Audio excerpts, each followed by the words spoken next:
Hello friends, सभी को नमस्कार। Welcome back to my YouTube channel.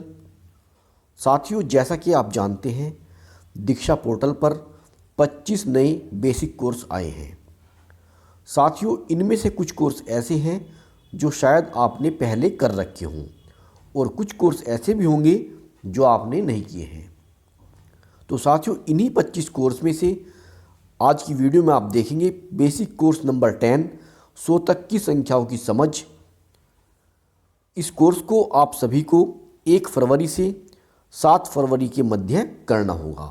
आज की वीडियो में हम देखेंगे कोर्स नंबर 10 की प्रश्नोत्तरी।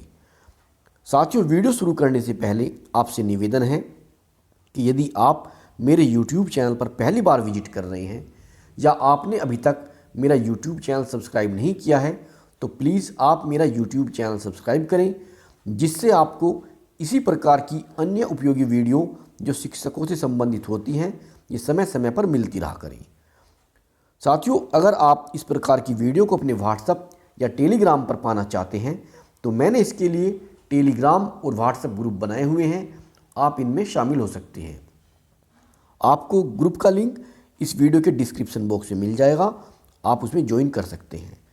साथियों, साथ ही इस वीडियो के डिस्क्रिप्शन बॉक्स में मैं आपको कोर्स नंबर 10, 100 तक की संख्याओं की समझ का लिंक भी दे दूंगा, जिसे आप ओपन करके इस कोर्स को कर सकते हैं। तो शुरू करते हैं आज की वीडियो और करते हैं बेसिक कोर्स 10, 100 तक की संख्याओं की समझ की प्रश्नोत्तरी को। तो चलते हैं दीक्षा पोर्टल पर और इसको ओपन करते हैं। 100 तक की संख्याओं की समझ आकलन। तो यहाँ पर आप एरो का साइन देख रहे होंगे।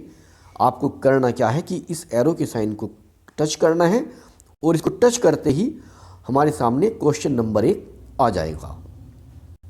इसको टच करता हूं मैं। लीजिए, पहला सवाल हाजिर है। पहला क्वेश्चन है, दिए गए चरणों में से संख्या की समझ का विकास करने के लिए सबसे महत्वपूर्ण चरण कौन सा है? आप एक ही विकल्प चुन सकते हैं। पहला विकल्प है संख्या की मात्रा और अंकों के बीच रिश्ता बनाना।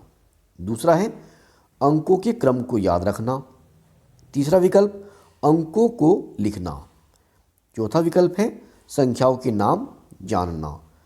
तो साथियों, इसमें सही विकल्प जो मुझे लग रहा है वह है विकल्प नंबर 1, संख्या की मात्रा और अंकों के बीच रिश्ता बनाना। संख्या की समझ का विकास करने के लिए सबसे महत्वपूर्ण चरण यही होता है। सबमिट करते हैं और देखते हैं कि हमारा जवाब सही था। जारी रखिए पर टच करेंगे और अगला क्वेश्चन देखते हैं।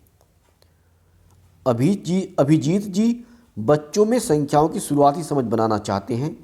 इसके लिए उन्हें दिए गए विकल्पों में से कौन सी गिनती पहले करानी चाहिए ताकि गिनती करना बच्चों को स्वाभाविक लगे? आप एक ही विकल्प चुन सकते हैं। पहला है उल्टी गिनती। दूसरा विकल्प छोड़ छोड़ कर गिनना। तीसरा विकल्प है सीधी गिनती और नंबर 4 पर ये सभी। तो साथियों, एक बार क्वेश्चन को फिर से देखते हैं। अभिजीत जी बच्चों में संख्या की शुरुआती समझ बनाना चाहते हैं। इसके लिए उन्हें दिए गए विकल्पों में से कौन सी गिनती पहले करानी चाहिए? तो साथियों, उनको पहले सीधी गिनती करानी चाहिए, विकल्प नंबर 3। सबमिट करते हैं और देखते हैं कि हमारा जवाब सही है। जारी रखिए पर टच करेंगे। नेक्स्ट क्वेश्चन है, शालिनी जी का मानना है कि बच्चों को अपनी रोज़मर्रा की ज़िंदगी में अंक देखने का काफ़ी अनुभव है। वह अंक सिखाने की परियोजना बना रही है। परियोजना बनाने के लिए आप उन्हें इनमें से कौन सा सुझाव देंगे? आप एक ही विकल्प चुन सकते हैं। ऑप्शन 1, बच्चों के अनुभव को कक्षा से बाहर रखना। दूसरा है बच्चों के अनुभव को अनसुना करना। तीसरा विकल्प बच्चों को सीधा अंक पढ़ाना। विकल्प नंबर 4, कक्षा और बाहर के अंक ज्ञान को जोड़ना। तो साथियों, उसका सही जवाब लगता है ऑप्शन नंबर 4, कक्षा और बाहर के अंक ज्ञान को जोड़ना। सबमिट करते हैं। साथियों, हमारा जवाब सही है। इसमें दिया भी है कि बच्चे कक्षा के बाहर अपने आसपास की दुनिया में अंक देख रहे होते हैं, जिनकी मदद से उनमें संख्याओं की समझ विकसित की जा सकती है।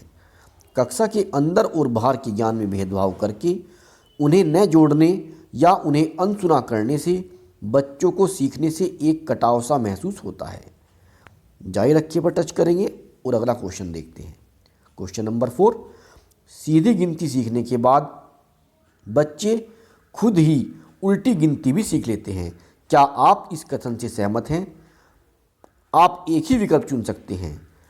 पहला है हाँ, क्योंकि सीधी गिनती के बाद उल्टी गिनती सीखना आसान है। दूसरा है नहीं, क्योंकि कई मौके मिलने से ही उल्टी गिनती करना आता है। विकल्प नंबर 3, हाँ, क्योंकि उल्टी गिनती भी बच्चों के लिए स्वाभाविक है। विकल्प नंबर 4, नहीं, क्योंकि उल्टी गिनती रटनी पड़ती है। तो साथियों सही जवाब लगता है विकल्प नंबर 2। सबमिट करते हैं और देखते हैं हमारा जवाब सही था। जारी रखिए पर टच करेंगे और नेक्स्ट क्वेश्चन देखते हैं। क्वेश्चन नंबर 5, सीमा जी ने कक्षा में एक यह कार्यपत्र दिया। अगले स्तर पर आप इन्हें बच्चों के साथ कौन सी गतिविधि कराने का सुझाव देंगे? आप एक ही विकल्प को चुन सकते हैं। पहले हम कार्यपत्र देखते हैं। इसमें लिखा है कि इन चित्रों को गिनो, कितनी संख्या है। चित्रों की संख्या और संख्या का नाम दी गई जगह पे लिखो। आप अपने साथी की मदद भी ले सकते हो। तो पहले चित्र में देख सकते हैं आप, यहाँ पर 12 घर बने हुए हैं।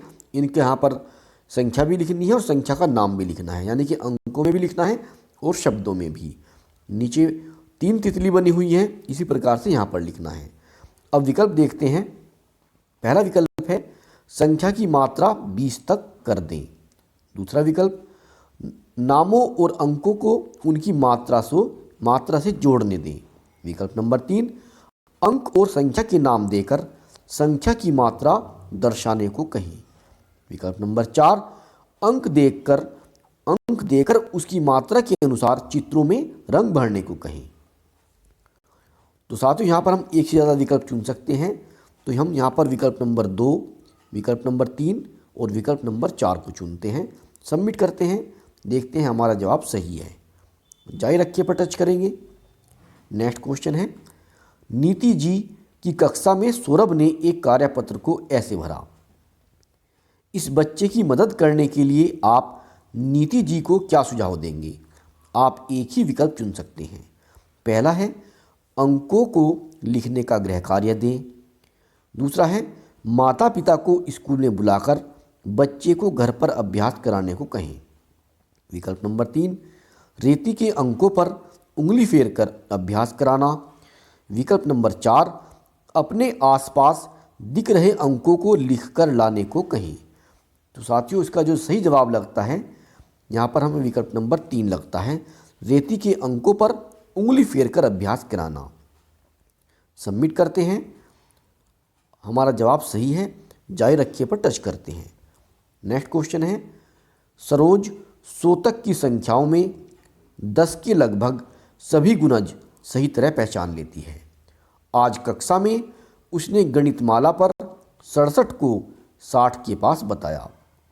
सरोज की समझ के बारे में कौन सा निष्कर्ष सही होगा?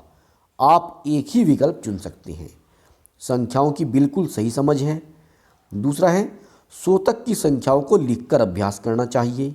विकल्प नंबर 3, 60 और 70 के बीच के सभी अंकों को लिखना चाहिए। विकल्प नंबर 4, गणितमाला पर संख्याओं को गिनने के और मौके मिलने चाहिए। यहाँ पर हमें एक ही विकल्प को चुनना है।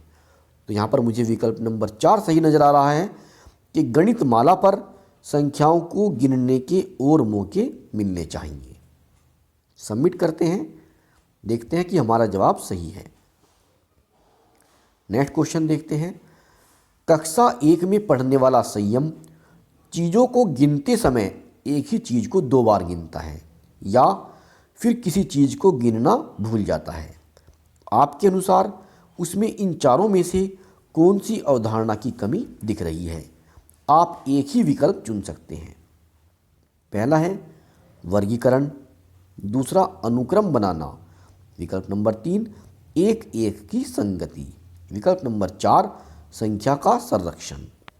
तो साथियों इसमें सही जवाब जो लग रहा है विकल्प नंबर 3, एक एक की संगति। सबमिट करते हैं और पाते हैं कि हमारा जवाब सही है। नेक्स्ट क्वेश्चन देखते हैं। संख्याओं की समझ के लिए परियोजना बनाते समय आप इन अवधारणा को किस क्रम में रखेंगे? पहला है 1 से 10 तक की संख्याएं, 10 से 20 तक की संख्याएं, संख्या पूर्व अवधारणाएं, संख्या संरक्षण, 20 से ज़्यादा संख्याएं। यहाँ पर हमें एक ही विकल्प को चुनना है। तो साथियों, संख्या की समझ के लिए परियोजना बनाते समय सबसे पहले हमें 1 से 10 तक की संख्याओं का ध्यान रखना होगा, इनको एक क्रम में रखेंगे। और फिर संख्या संरक्षण, इसको भी इस क्रम में रखेंगे। तो सबसे पहले हम चुनते हैं इसमें जो दिया हुआ है,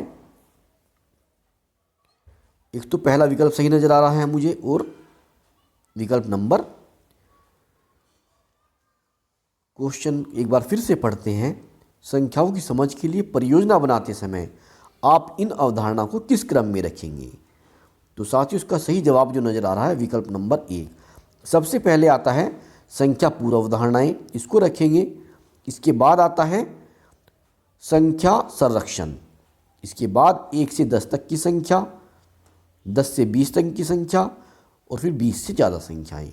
तो विकल्प नंबर 1 चुनते हैं और सबमिट करते हैं। हमारा जवाब सही है। अगला प्रश्न देखते हैं। इनमें से कौन सी अवधारणाओं में संख्या की समझ इस्तेमाल होती है? आप एक से अधिक विकल्प चुन सकते हैं। भाग की समझ, दिशाओं की समझ, स्थान की समझ, वित्तीय योजना बना पाने की समझ। तो इसका सही जवाब लगता है विकल्प नंबर 1 और विकल्प नंबर 4। सबमिट करते हैं और देखते हैं कि हमारा जवाब सही है। साथियों, ये कोर्स पूरा हो गया है। 10 क्वेश्चन थे इसमें, ये पूरे हैं। तो साथियों, आशा करता हूँ इस वीडियो की मदद से आपको इसके असेसमेंट करने में कोई दिक्कत नहीं आएगी। अगर आपको वीडियो अच्छी लगती हो तो इसे आप लाइक करें, साथ ही मेरे YouTube चैनल को भी आप सब्सक्राइब करना न भूलें। इस वीडियो में इतना ही। मिलते हैं आपसे बहुत जल्द अगली वीडियो में। तब तक के लिए नमस्कार। Have a nice day.